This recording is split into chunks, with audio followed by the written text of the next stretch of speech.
Itu tahun 2022. Jadi aku tuh kan dari dulu ngerokok 17 tahun. Tahun 2022 berhenti. Jadi aku ngerokok dari umur 14. Mungkin sebelum kita masuk pentingnya, gimana caranya berhenti ngerokok nih? Mungkin banyak banget orang yang kesusahan dan struggle sekarang. Berhentinya cara ngerokok adalah orang ngerokok tuh keras kepala. Udah dokter ngerokok lagi.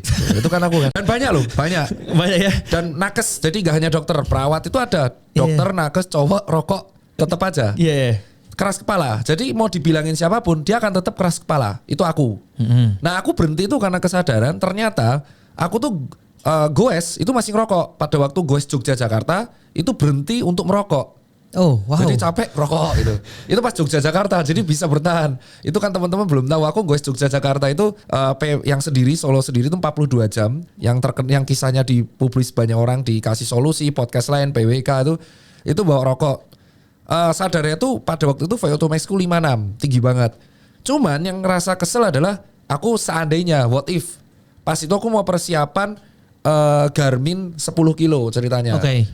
Garmin mengadakan isi fun race 10 kilo itu 2023 awal. Dan saat itu aku masih rokoknya sudah mulai berkurang. Aku nekat gak ngerokok 2 minggu menuju itu. Ternyata 10 kilo ku sejam.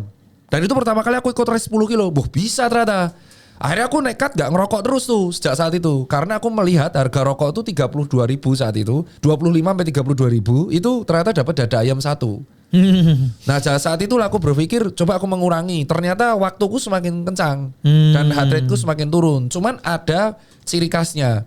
Jadi karena aku riwayat merokok dan gak olahraga, tiba-tiba olahraga, resting heart rateku tinggi. Oke. Kalau udah lari terus biasanya 50-an, aku masih di 58 sampai 62 resting heart rate-nya. Oke. Itulah guna smartwatch. Jadi kita tahu oh ternyata efek rokok segitunya. Makanya kesalahanku adalah buat para perokok yang belum bisa berhenti, setidaknya tuh olahraga dulu. Supaya tahu ya. Supaya tahu kondisi fisiknya. Makanya kita lihat kan banyak kakek-kakek di kampung itu dia ngerokok tapi bisa naik gunung. Ya karena habitnya naik gunung terus. Gitu. Jadi yang penting adalah olahraganya itu akan mengurangi dampak buruk rokok. Aku ada jurnal yang udah aku share di Twitter. Jadi latihan kardio dan latihan rutin, apapun kegiatan yang meningkatkan kardio, itu mengurangi dampak buruk rokok. Oke. Jadi nanti lama-kelamaan dia akan sadar sendiri, coba berhenti sendiri. Jadi dia kesadaran sendiri, wah rokok kok tetap segini stuck ya. Akhirnya dia berhenti ngerokok, pace-nya jadi kenceng. Pokoknya asap yang masuk ke paru, rokok, polusi, vape pods itu efeknya sama semua. Bagiku sama semua.